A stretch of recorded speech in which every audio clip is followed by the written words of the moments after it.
Hello, I'm Mark from Trabuddy. Tonight we're doing rims and tires, and we're going to get our gas tank installed, get our wiring all neat, and some small little parts and pieces, so we'll see how far we get. So the tires that Kendall selected are our Kendas, and these are the Kenda 761s. So these are a good choice if you want kind of like a dual sport tire. So you're not going to do a lot of off-road, you're not going to do a lot of on-road, so these are kind of like right in the middle. They won't feel like you're riding around with knobs on the street, and they're a nice overall. And he's also got, we're going to go with the 12-inch rims. And what we did for something a little more custom is these rims that we have in stock, we've got them in their an aluminum finish. So for our blackout kind of build, we decided we sent these out and we got these powder coated. So they came back and they're really pretty good looking. So we're going to set these up. Now these are a tubeless tire, so if you've done a lot of mini trails, you know that you're running with tubes and you don't have to deal with valve stems so much. So this one we're going to have to pop in our valve stems, get them in our rims, fill them up with air, so it's just a little bit different than our split rim style that a lot of people are used to. All right, Kendall, so I think we'll get these prepped and we'll dig out our valve stems and we'll get these installed.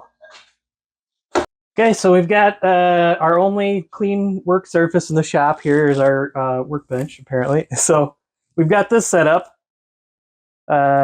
We've got our valve here, valve stem, and then we've got our valve stem puller. So you got to have this guy to be able to pull that through.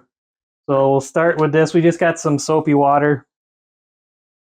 Get it all soaped up right here. We'll grab our valve stem puller, we'll thread that on.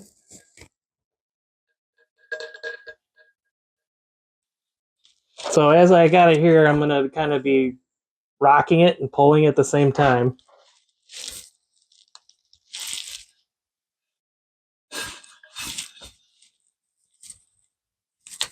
It really takes a lot of effort, there we go, to get that guy in there.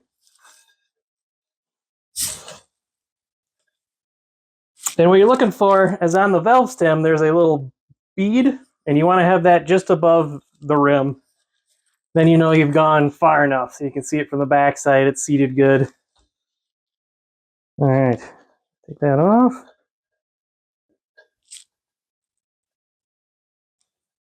And we have directional tires here, so the front and the back is different.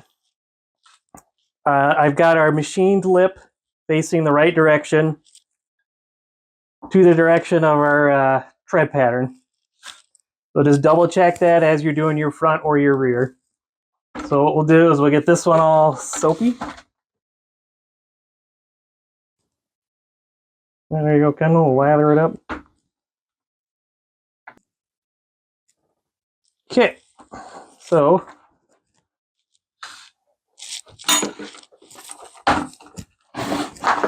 we will take our tire.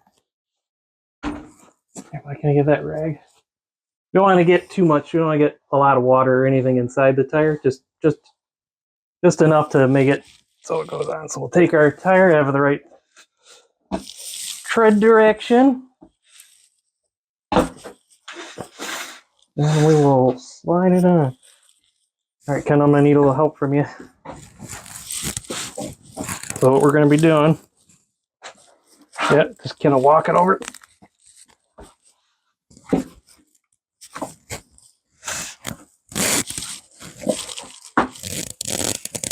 Yep, press it down.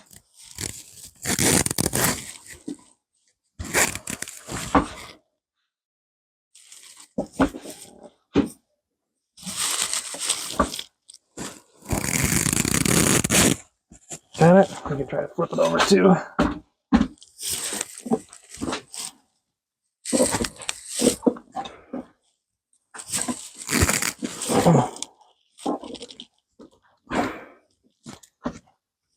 So close, almost popping in.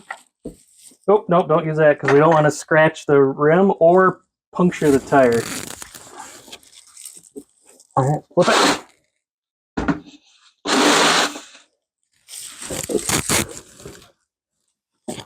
You hold down that side. So close. Push. There we got it. All right, so there's the one side. Kind of like wrestling a whip. So all you tire professionals out here watching me wrestle, just note that I am used to using split rims. All right, we got to get one side over. Oh, let's line up our valve stem to our dot. Wherever that is. Should be a yellow dot on here somewhere. There it is. So I want to get this roughly in line with that. Balancing. Okay. So we'll start here, I guess, on this side with a dot.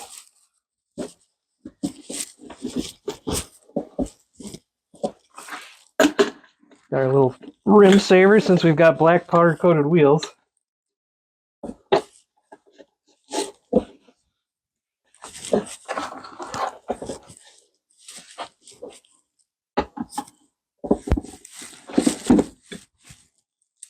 Okay, now you gotta weave that one in. And get the little spoon here with that hook.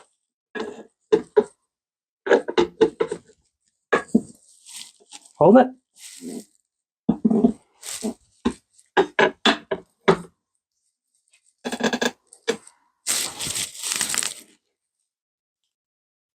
Okay.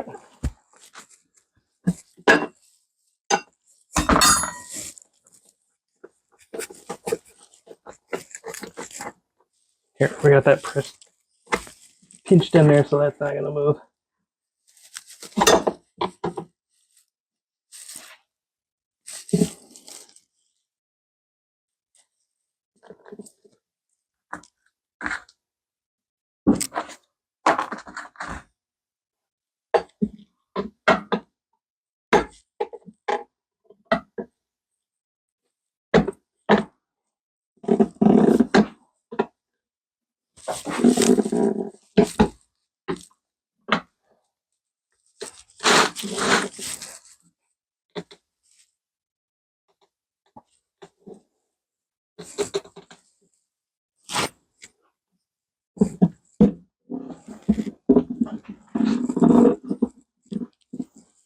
Okay.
So close.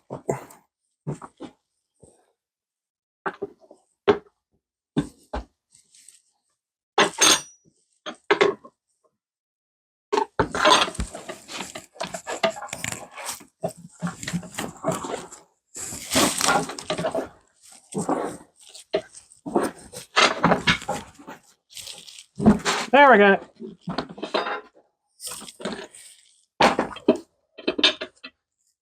All right.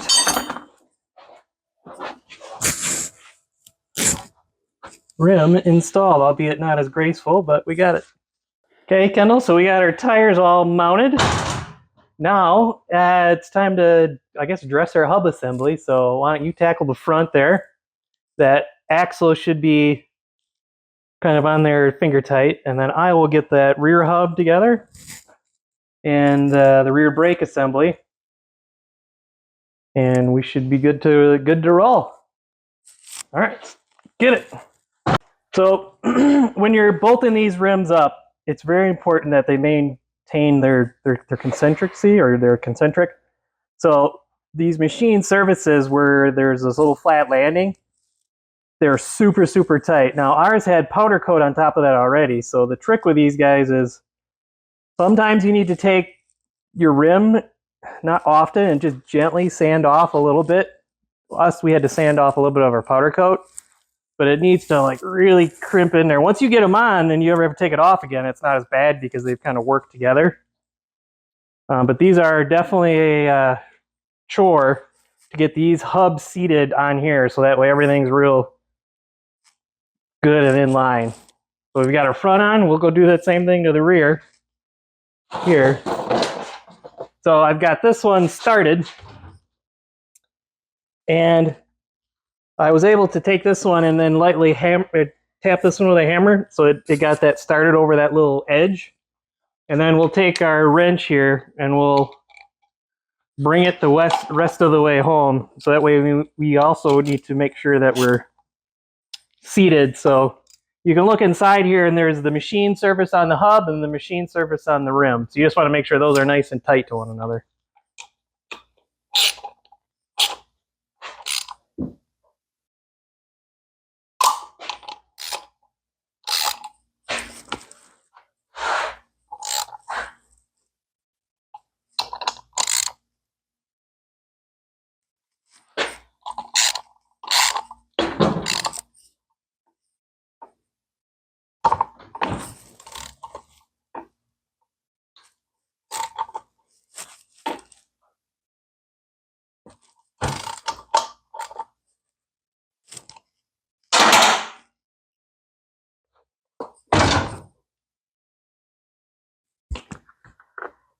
Okay, so let's do the front rim first.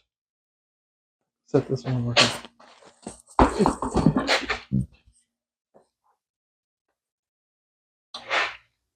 right, ready? Yep.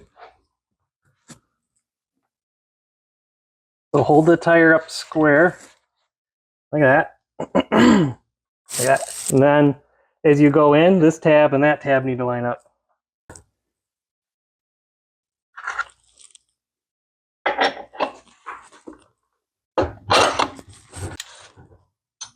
Got it? Yep. Tight. There you go. Good. You're just spinning it. All right.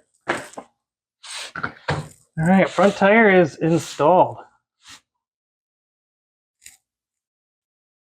Back tire? Yep. Okay, Kendall, so now for our rear, we have our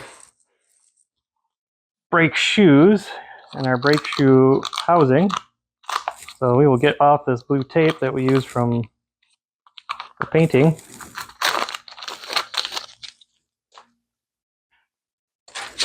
Alright, so we're going to need this guy. And we're going to want to put our lever on. We're probably going to end up taking this on and off a couple times, just to get our lever in the right position, because the aftermarket ones don't have a machine key onto the spline shaft. So we're going to have to figure out where we need our brake lever in relationship to our little mounting stay here. So Kendall and I are putting together that rear hub assembly. The most important thing to do is you want to try to get this brake lever set in the right position. And the only way to really do that accurately is you just want to dry fit it. So what we did before is we got our brake tie bar, I guess is the right terminology for it. And we set this in position, and then we set up our brake rod here with our lever. And we had it all fitted in here. And what that gave us is that gave us the right position to where we need to orientate our lever here. So these clone rear ends here, they don't have any kind of keyway or anything to help get you in the right spot. So you just kind of got to figure that out. So that way, when you go to set your tension here on your brake rod, Here, you're not like way too far forward or you're not way too far back. You got to get it right in that sweet spot to where you've got normal adjustment. So we did that. Now we're getting ready here to bolt it up final. So before we get our rear assembly together, we need to bolt on our sprocket. So Kendall's working on that right now, getting that bolted in. And then we've got all of our pieces here all kind of dry fit. And we've got our spacers set up ready to go. Our chain adjusters, our axle nut. So we're ready to install here as soon as we get those rear bolts. So we'll set this here so it's easier to get at. Get these good and tight. So if you're going to put Loctite in anything on your bike, this should be the area that you add Loctite. Keep going. Make sure you get good. Yeah. So you don't want these 4 bolts to work their way out and come loose on them. So for our bike, we decided to go with a bolt-on hub because we're doing more dual sport riding. So you could hunt down an original Honda hub, which is the best one out there. The import versions of those that where the snap ring groove goes, they're typically all aluminum right on that snap ring groove. So when it gets any side load on that sprocket, it just snaps those import hubs right apart. And if you're running a big motor, it's either the OEM hub or these bolt-on hubs are the only way to go. That's the only thing that we've figured out that can hold up to the power, especially with the 140. But you start getting above that with 90s, 212s, all those bigger motors, you need to make sure that you're not running that Z50 style rear bolt hub where it's just got 3 little bolts. Just think about how that setup is. I mean, that was originally designed for a 50cc engine, and guys are running significantly larger motors with those hubs, and it just, I don't know how many bikes we've seen in the shop or talked to customers where they just roach these rear ends all the time. Swing arms too. The best thing to have for a swing arm with a larger displacement motor is, unfortunately, it's the steel. The steel seems to be the only thing that can take the torque. Now imagine that chain on that sprocket pulling this thing around. Oh my gosh. The steels are the only thing that seems to hold up to real fun abuse. So, all right, Kendall, you got that in. We got our spacer on this side. You got your chain adjuster on the axle? Yep. All right. We'll get our hub in. We need the washer there, or the spacer. I got the spacer, so let's get your setup started. Okay. All right, Kendall, all right. I'll hold. No, keep pushing. So I'll hold the. There we go. All right. So now we got. What's wrong? Oh, chain adjuster. Got to get in here. Here, I'll hold it up. Push. All right, there we go. All right. So now. I think tonight we're not going to worry about getting the chain on.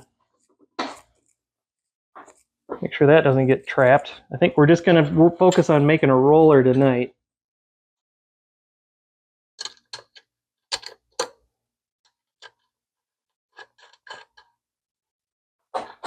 Okay. All right, so we will leave this loose until we're ready to get the chain on. We'll get that all set. So it's no danger here of knowing that it's not tight. One thing you don't ever want to do is get something finger tight where you absolutely know you can't tell that you didn't put a wrench on it yet. Safety thing, right, Kendall? Yeah. All right. So now we have a complete roller, and we're going to focus on getting the guts in the inside of this frame, mainly the tank and the fuel line. So a couple of things you got to keep in mind before you get ready to throw this tank in is, one, we want to make sure that we have our wires all routed where we want them. Okay, and we got to make sure that it's somewhat clear, so that way when we take that fuel line, we put it on here, and we try to snake all that through, that we don't get snagged up on anything. Now on the wire side, we just got to make sure we've got our ground accessible for our battery. We've got our fuse block here. We've got our positive side. Get those pulled up out of the way. And then also, you want to make sure that you put your rubber little bumpers on those little standoff ledge inside. So when you get that, and make sure you got your little rubber isolator on the front. Then we'll be able to work our way in. Now, this one, I'm doing a dry fit here just to make sure. Now this is a huge tank, so there's not a lot of wiggle room. So before we get ready to put this in here final, what we're gonna do is we're going to mark to look inside the tank and check these little areas here for hooking up your fuel line. These often kind of get bumped and bent in shipping. So just check these. Often you'll see this, it'll be like a tight up against here. You just have to take them and pry them back. Now the inlets inside here, they're not exactly perpendicular to the world, but there's the one tall one, which is your on, and then there's your low one, which is your reserve. So the trick I've learned over the years of putting the fuel line on these barbs is I'll get some of that solvent, we'll dip the fuel line in it, and then we'll go before it evaporates.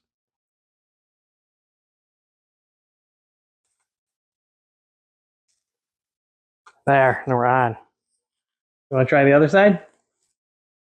So the trick here is you're going to dip it in that stuff, and then you're going to push it, and then you're going to kind of like wiggle it. Yep. There you go. Go, go, go, go, go, go. Keep going. You want to kind of keep your thumbs about a ½ inch away from the barb.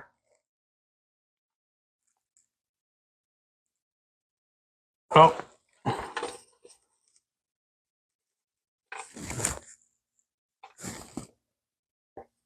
You only kind of got a short window before all that lacquer thinner evaporates. It is not easy, but we got it. All right, so now, instead of using those old little wire clamp things that come with it that don't really work, what I like to use is I'll use these small zip ties, because these are not going to allow it to expand over the barb. All right, so I'll put one on here, grab that. Then we'll make sure that we point that down so we don't ever get snagged or anything. And then what we can do is we'll flap off the remainder. All right, you do it like that. Here, take the tank. Okay, so now we have our line on. What I do is I make a loop like this because this will make it a lot easier to pull it through. The only trick is we just got to mark the side that's going to be our on or reserve, whatever you can remember. So I'm going to take my line. I've got a fine Sharpie marker here, and I'm just going to make a little R. And then I'm going to point towards the direction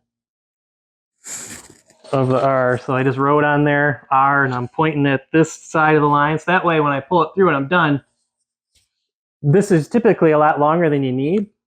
So it'll help us. We'll snake this in here, we'll pull it through, and then we'll cut it to length.